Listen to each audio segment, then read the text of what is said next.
Hi అండి. ప్రేస్లో అందరికీ నా పేరు అనూష. I'm from Vizag. నేను ఖతార్లో ఉంటున్నానండి 1 ఇయర్ నుండి.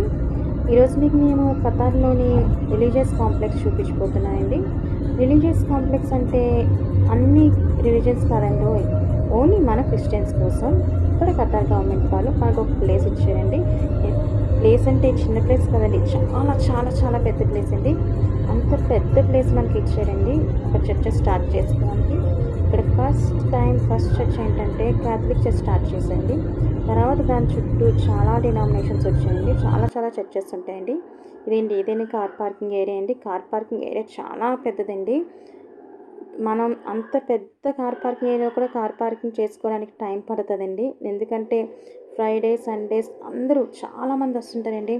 నిజంగా ఫస్ట్ టైం నేను కార్ పార్కింగ్ ఏరియా చూడగానే షాక్ అయ్యానండి. ఎందుకంటే ఇంతమంది వస్తున్నారు దేవుని వర్షిప్ చేయడానికి అని చెప్పి నిజంగా అండి చాలా హ్యాపీగా ఫీల్ అయ్యండి. ఫస్ట్ టైం నేను ఈ కార్ పార్కింగ్ చూడగానే ఇంతమంది దేవుని ఆరాధించడానికి వస్తున్నారు. ఏ ఒక్కరూ అసలు నిర్లక్ష్యం చేయకుండా ఇలాంటి కంట్రీల్లో దేవుడికి ఇంపార్టెన్స్ ఇస్తారంటే చాలా హ్యాపీగా ఫీల్ అయ్యండి. అండ్ నెక్స్ట్ ఇక్కడ మన చర్చ్ కాంపౌండ్లోకి వెళ్ళాలంటే ఇక్కడ ఒకే ఒక ఎంట్రన్స్ ఉంటుందండి. ఏ చర్చ్ వాళ్ళైనా ఈ ఎంట్రన్స్ నుంచే వెళ్ళాలండి. ఎందుకంటే ఇక్కడ మనకి స్టార్టింగ్లోనే ఇక్కడ స్కానింగ్ ఏరియా ఉంటుందండి. ఇక్కడ మన బ్యాగ్స్ అన్ని స్కాన్ చేసి అప్పుడు మనం పంపిస్తారండి.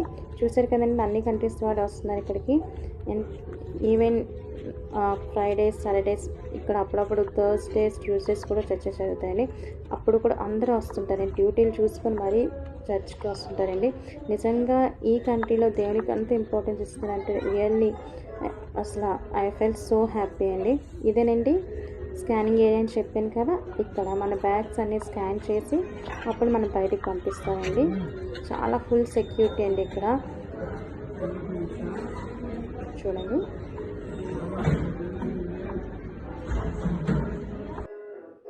ఇదే క్యాథలిక్ చర్చ్ అండి. ఇది యాంగ్లికన్ సెంటర్ అండి. ఇందులోనే మా తెలుగు చర్చ్ ఉంటుందండి. తెలుగు చర్చే కాదండి, ఇక్కడ చాలా చాలా చర్చెస్ ఉంటాయండి. యాంగ్లికన్ సెంటర్ అంటే ఇది ఒక బ్లాక్ అండి. ఇంకా అలా చాలా బ్లాక్స్ ఉన్నాయండి. ఇక్కడ మన తెలుగు, తమిళ్, కేరళ వాళ్ళందరికీ చర్చెస్ ఉంటాయండి. తెలుగులోనే చాలా డినామినేషన్స్ ఉంటాయి, కేరళలో చాలా డినామినేషన్స్, తమిళ్లో చాలా డినామినేషన్స్ ఉంటాయండి. నేను ఫస్ట్ టైం ఖతార్ కాకముందు అయితే అండి ఇక్కడ ఓన్లీ ఫ్రైడే చర్చ్ అని విన్నాను. వినగానే నేను కొంచెం సాడ్గా ఫీల్ అయ్యాను. ఏంటి ఇక్కడ మేము వస్తున్నాం, మరి దేవా వెళ్తున్నాం మరి మా హస్బెండ్ దగ్గరికి, ఫ్రైడేసే చర్చ్ అయితే ఎలా దేవా, సండేస్ ఎప్పుడు మేము చర్చ్ మానలేదండి. అలాంటిది సండేస్ ఇంట్లో ఎలా ఉండాలి, చర్చ్కి వెళ్ళకుండా అని అనుకున్నానండి. అలాంటిది ఒకసారి మేము రిలీజియస్ కాంప్లెక్స్ ఫస్ట్ టైం వచ్చినప్పుడు చర్చ్ వెతుక్కుంటూ వచ్చానండి. అక్కడ తెలుగు చర్చ్ మాకు దొరికింది. తెలుగు చర్చ్కి వెళ్ళాక అక్కడ చర్చ్ వాళ్ళు చెప్పారు ఇక్కడ ఓన్లీ ఫ్రైడేస్ అండ్ ఓన్లీ కాదు ఫ్రైడేస్ సండేస్ కూడా చర్చ్ ఓపెన్లో ఉంటుంది అనగానే నిజంగా చాలా హ్యాపీగా ఫీల్ అయింది. ఎందుకంటే చిన్న చిన్న కోరికలు కూడా మన దేవుడు విని మన కోరికలన్నీ తీరుస్తారంటే నిజంగా రియలీ థ్యాంక్ఫుల్ టు గాడ్. ఇక్కడ మేము సండే ఎవ్రీ సండే మిస్ అవ్వకుండా మేము చర్చ్కి వస్తాయండి. ఇక్కడికి వచ్చి పాటలు పాడి ఆయన ప్రేయర్ చేసుకొని ఆయన మెసేజ్ విని వెళ్ళాక మేము ఎంతో చూసుకొని